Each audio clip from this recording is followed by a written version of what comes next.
Good afternoon. Fellow Kenyans, 30 days ago, actually on July 27th, 2020, I did promise once again to appraise and where necessary to escalate or to de-escalate the steps taken so far to contain this COVID-19 pandemic. I promised to do so because most of the steps that we took were conditional. Whether they worked or not depended on how we responded to them individually and collectively as a nation and as a people. Well, today I'm happy to note that the majority of Kenyans have exercised a reasonable level of pandemic and civic responsibility in observing the COVID-19 protocols. They have embraced the fact that it is not enough for government to upscale its efforts if citizens also do not upscale their engagement as well. They understood that indeed a challenge like COVID-19 requires citizens to partner with their governments in finding solutions to contain such a challenge. And because of taking this challenge seriously, and more importantly partnering with government, infections have gotten to a manageable level. In fact, we are reporting more recoveries in some instances than infections. Hotspots like Mombasa and Nairobi have begun to stabilize. Our health experts have indicated that levels of the positivity rate countrywide have fallen from a high of 13% in June to 8% in August. This is very encouraging, and it means that if we keep our civic responsibilities high, we have a chance to reach the 5% positivity rate recommended by the World Health Organization for a total reopening of our economy and country. In that regard, as at this morning, the confirmed COVID-19 cases have risen by 213, bringing the aggregate total so far to 33,016. We mourn the 5 lives lost over the last 24 hours, as we indeed mourn the lives of all those who have passed on as a result of this pandemic. Amid this tragedy, we are also remarkably thankful to God that we have, over the same period of 24 hours, recorded 241 recoveries, bringing our total number of recoveries to 19,296. So, fellow Kenyans, while we note the good progress that we have made so far in fighting this enemy, we must also acknowledge that this positive news is not a license for us to drop guard and backslide from our path of responsibility. Indeed, as I have mentioned in the past, we are fighting a war against an invisible enemy, and as we enter the 6th month of this war, we are also entering into a phase that is now being commonly referred to as the fog of war. In this phase,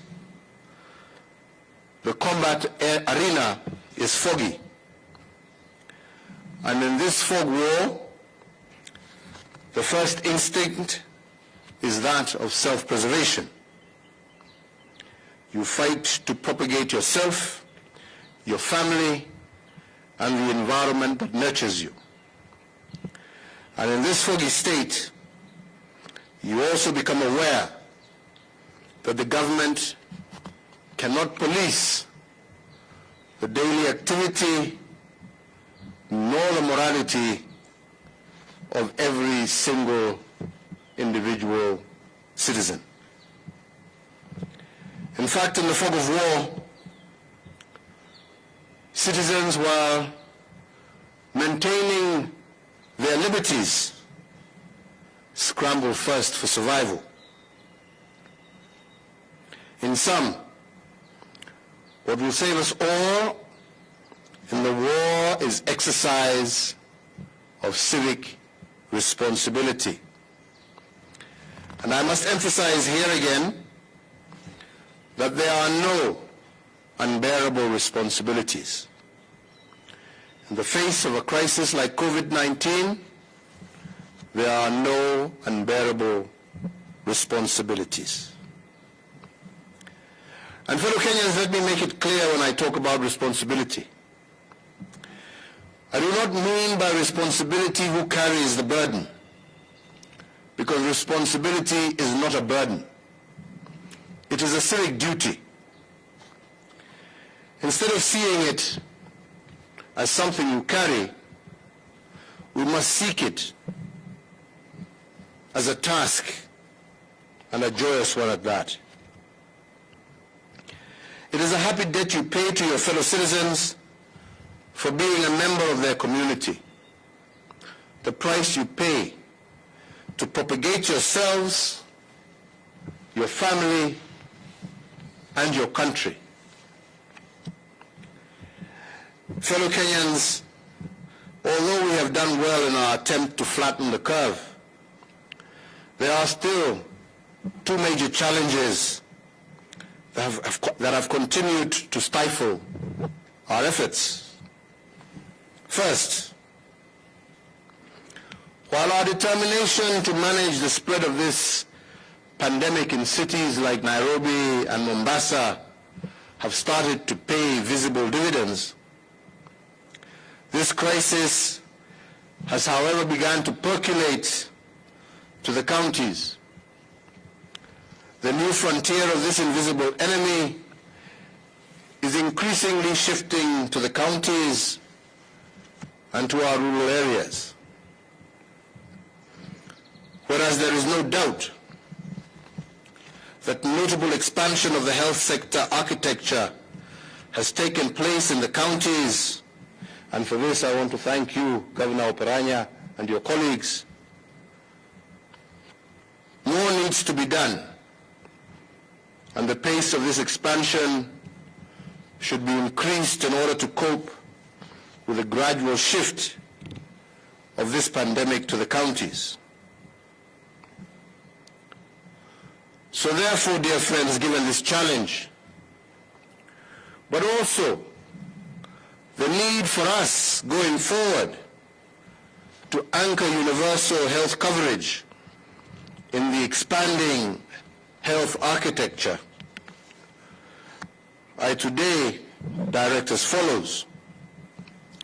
And the first is that the Cabinet Secretary for Health, acting jointly with the Chairperson of the Council of Governors, shall constitute a national reference group on COVID-19 to review the efficacy of our response to this pandemic so far.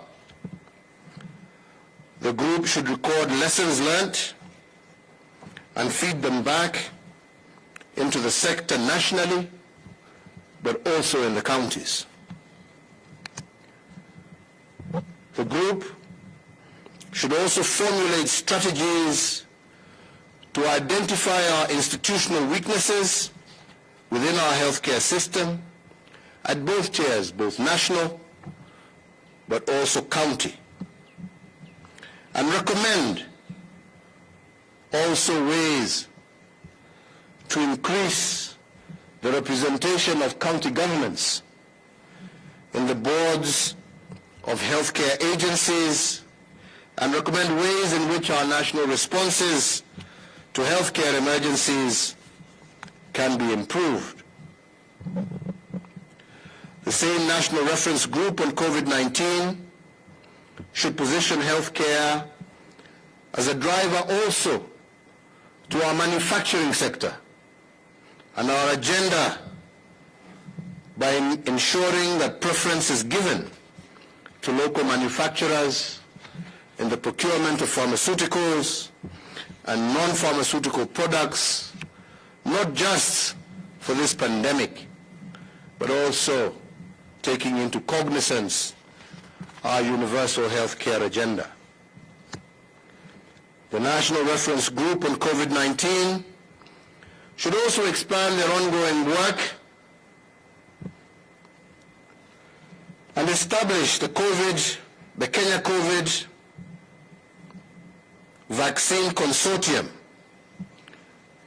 so that our research institutions, which are already doing great work, can now come together, bringing on board all relevant stakeholders locally, but also partnering with those internationally, and together sharpen their focus on the development as well as the testing of COVID-19 vaccines locally here in Kenya and for our region. Next, following the allegations of impropriety at the Kenya Medical Supplies Authority, better known as KEMSA, the relevant investigative agencies of our country are currently fully seized with the matter. However, given the compelling public interest on the matter, the relevant agencies should expedite their ongoing investigations and conclude the same within 21 days from the date hereof. Fellow Kenyans, in line with my stated public policy on zero tolerance to corruption, I want to once again reiterate that all persons found to be prima facie culpable as a result of those ongoing investigations should be brought to book, notwithstanding their public office or their political, and for that matter, their social status. Fellow Kenyans, the pandemic before us poses an individual crisis. It poses a health crisis, but it also poses an economic crisis. If the cure for this crisis is civic responsibility, and indeed, I do believe we have and are doing well in that area, there are some good returns as well from our economic sector.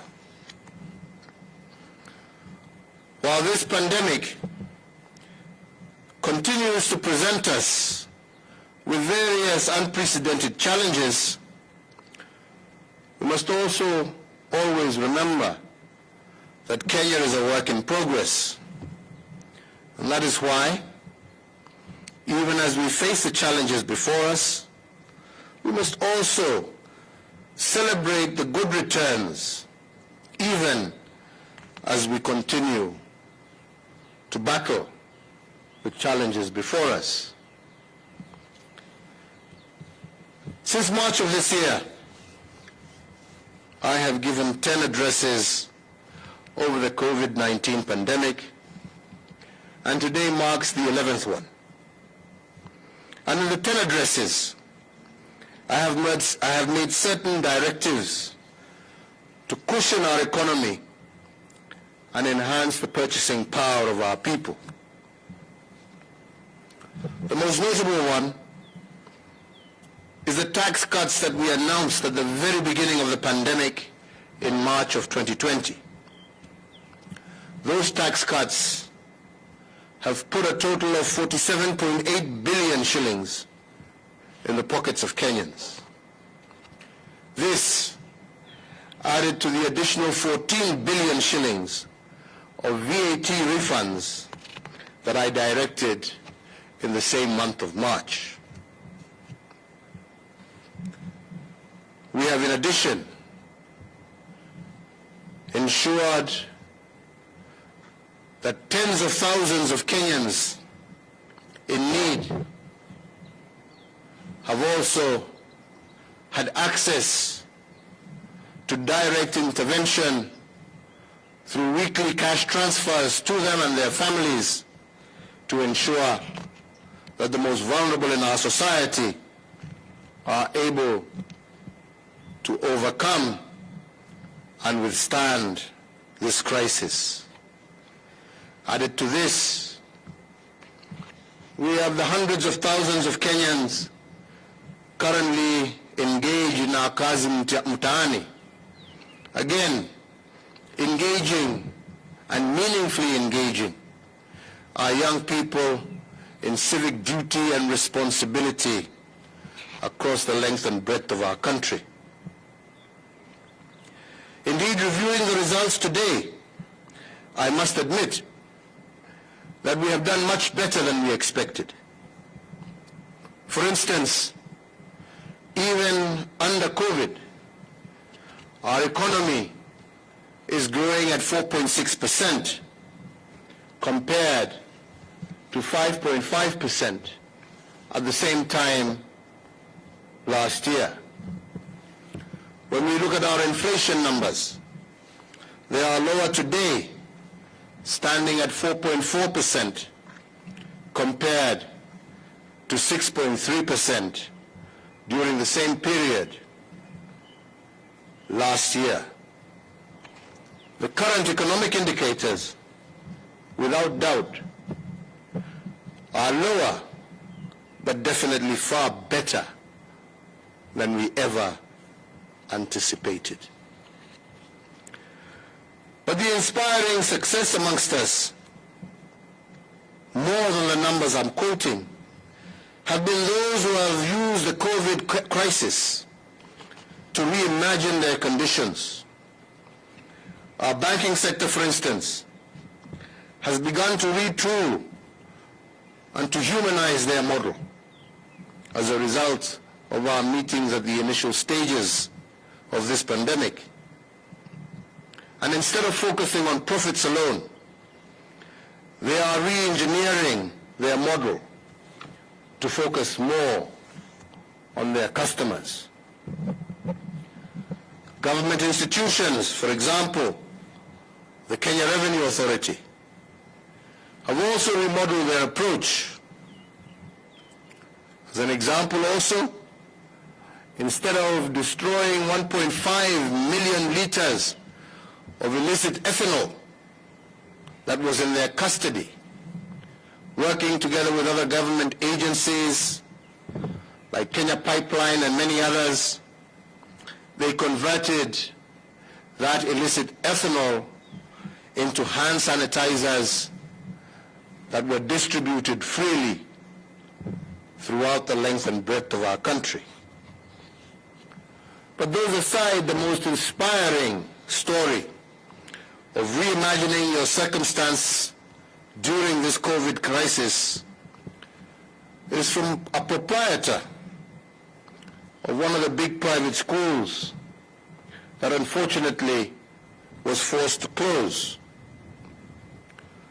In order to meet his commitments and obligations to banks and suppliers, one Joseph Koho turned his school temporarily into a farm, rearing chickens and producing food.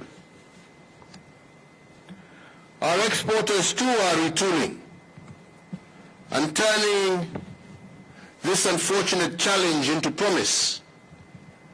For example, many expected that the thousands and thousands of Kenyans employed in our floriculture and horticulture industry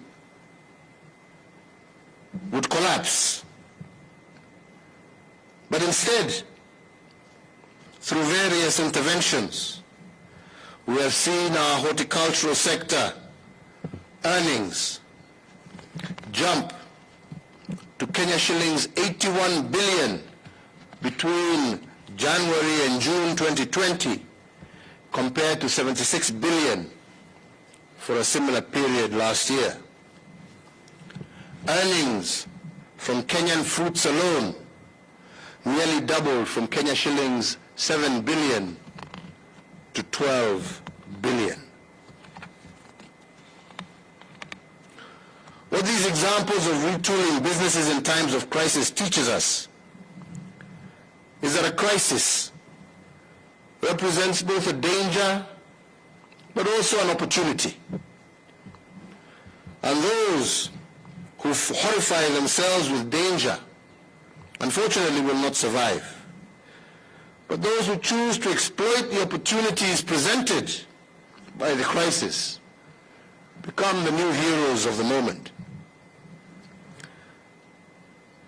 We have seen young men and women across the breadth of our country engineer making ventilators, making beds for our hospitals. These, without doubt, are the heroes of the moment. Fellow Kenyans, in order to secure the achievements that we have made so far and to build on them in the future, I now today, once again, further order and direct as follows. 1. The Cabinet Secretary for Interior Coordination of National Government, in conjunction with the Chairperson of the Council of Governors, shall in 3 weeks convene an inclusive national consultative conference to review our national and county COVID-19 response so far, and together with all stakeholders,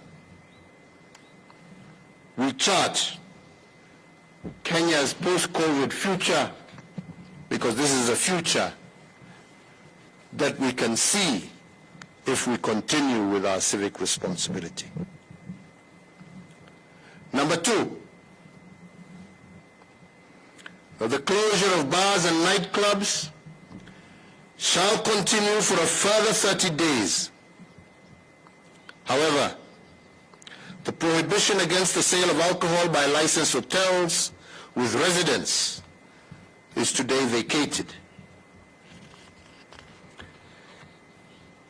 In the next 30 days, I have also directed that the Ministry of Health, in conjunction with all bar owners, will develop self-regulating mechanisms as part of their civic responsibility to their clientele in order to allow their resumption. 3, that the closing time for restaurants and eateries be and is hereby varied by 1 hour from 7 p.m. to 8 p.m. effective the 27th of August, 2020. 4, in accordance with the recommendations of the Interfaith Council, the maximum numbers of persons permitted to attend funerals and weddings is reviewed upwards from 15 to 100, with all in attendance abiding with the Ministry of Health protocols. 5, that the ban on the sale of second-hand clothing, otherwise known in Kenya as mitumba, is herewith lifted, and details of how this will be operated and the protocols for the same will be announced by the government tomorrow. 6, that the Ministry of Sports, Culture and Heritage and the Ministry of Health will jointly issue guidelines on the gradual resumption of sporting events in Kenya.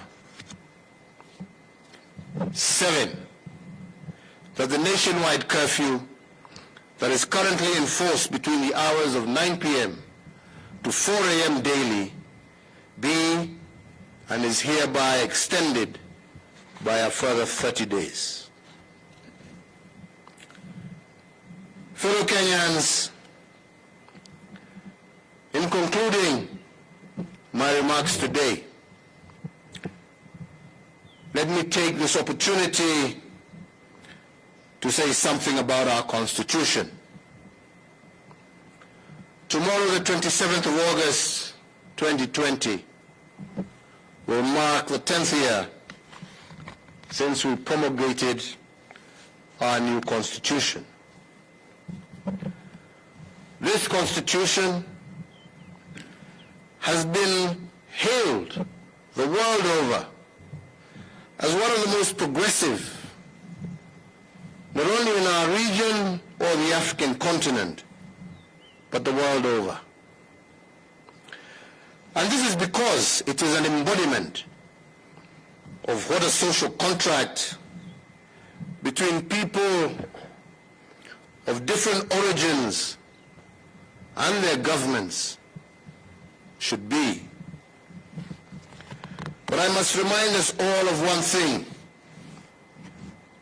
If our past is constantly at war with our present, we will together lose our future. And the spirit of this Constitution was meant to reconcile our past with the present in order to secure our future. But the crafters of this social contract also told us and reminded us that a constitution was a work in progress. And as such, we were made to adopt it with a promise that in the future we will make it better. 10 years later, the moment to improve on it, I believe, is now. And as I said in my Madaraka Day speech, we must not, as a people, succumb to the paralysis of constitutional rigidity. We must treat a constitution as a living being, as a living document that must constantly adjust to our emerging realities. In our past, all our constitutions have been what we may call ceasefire documents, agreements created to either dodge confrontation or avoid civil conflict. And indeed, if you do a textual reading of these constitutions, they represent a constant argument between the past and the present. And that is why I call them ceasefire documents. But 10 years after one of the most progressive constitutions, I believe the moment calls on us to do better. Instead of a ceasefire document, that enforces a zero-sum game in which winner takes all and loser is expected to accept. The moment calls us to a new time. The moment calls us to create a constitutional order that will long endure and survive and not be a conflict-stopping constitution, but rather a future-building document. And on this, I want to emphasize to all of us that we must not go down a path of populism today, but let us choose a bold path, a path that will assure each and every Kenyan, regardless of where they come from, their social background, their ethnic background, their religious background, assure every Kenyan of sustained peace, security, and shared economic responsibility. Finally, fellow Kenyans, if we view our health crisis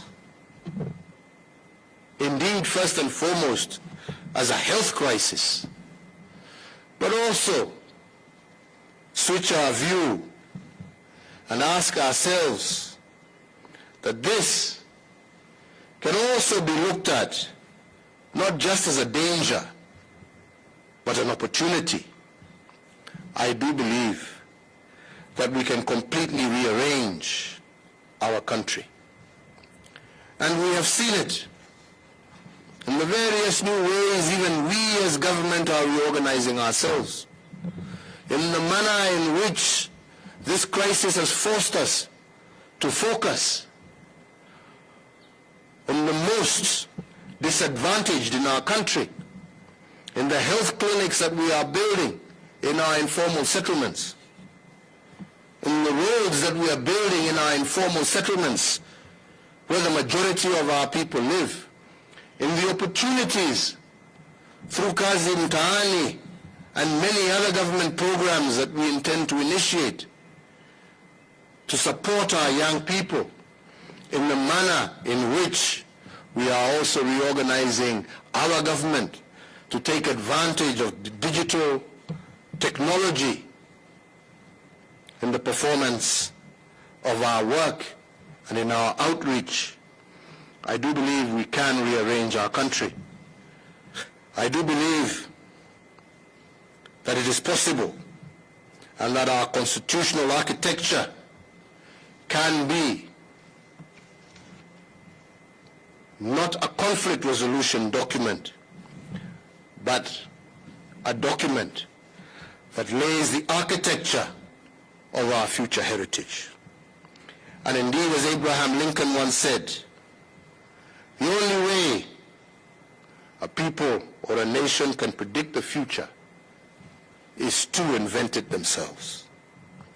We can invent together that future, and we want to do so through our actions of civic responsibility today. May God bless you all. May God continue to bless this great Republic of Kenya. Asanteni sana, twashukuru. Wagona unataka kusema kitu? Your Grace, is there anything you may wish to add? Nyinyi nimesoma kwa niaba yenu. Yeah? So, asanteni sana, Mungu awabariki, tumeshukuru. Na nimesema baada ya wiki 3 tutakuwa na mkutano mkubwa ambao utahusisha wawekadau wote, county governments, serikali kuu, makanisa, mamisikiti na maimams wetu, wafanyi biashara, civil society, na wale wote ambao wana nia njema kwa taifa lao la Kenya, kujadiliana yale ambaye tumeweza kutekeleza wakati huu mgumu wa COVID, na pamoja tupange yale ambayo tutatekeleza baada ya hii jangwa kutupita, na kujua ni kwa njia gani pamoja tutajiinua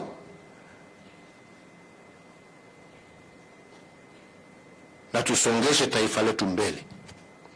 Na hiyo ndiyo jukumu letu. Na mimi nasema kwa wote, serikali yangu na msimamo wake uko, na sitabanduka ama kupinduka. Tumesema njia ya kuhakikisha ya kwamba tumeunda nchi ambaye itastahimili miaka na miaka na miaka baada ya sisi wengine kuwa tumewacha dunia hii, ni kuhakikisha ya kwamba tutatenda yale yote ambaye ni ya haki.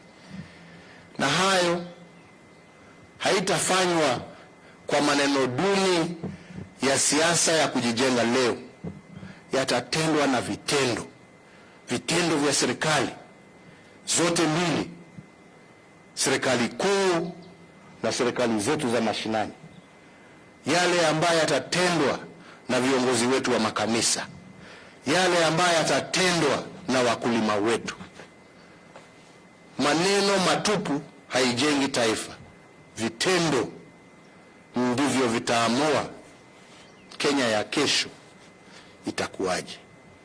Wakenya tushirikiane, tupendane, tushikane, tuache chuki, tuache kutumia siasa kama mpira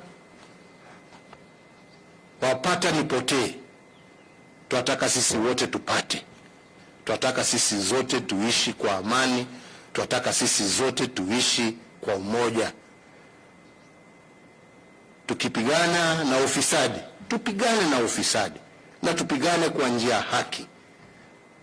Na tukifanya hivyo, matokeo ya yale ambayo tutafanya kwa vitendo vyetu ndivyo vitahakikisha ya kwamba tuko na nchi ambayo sio sisi ambao tuko leo, lakini hata vizazi vijavyo vitasherehekea kusema ya kwamba tuliwaachia msingi wa taifa ya furaha na busara. Mungu awabariki na Mungu aendelee kuilinda taifa letu la Kenya. Asante sana.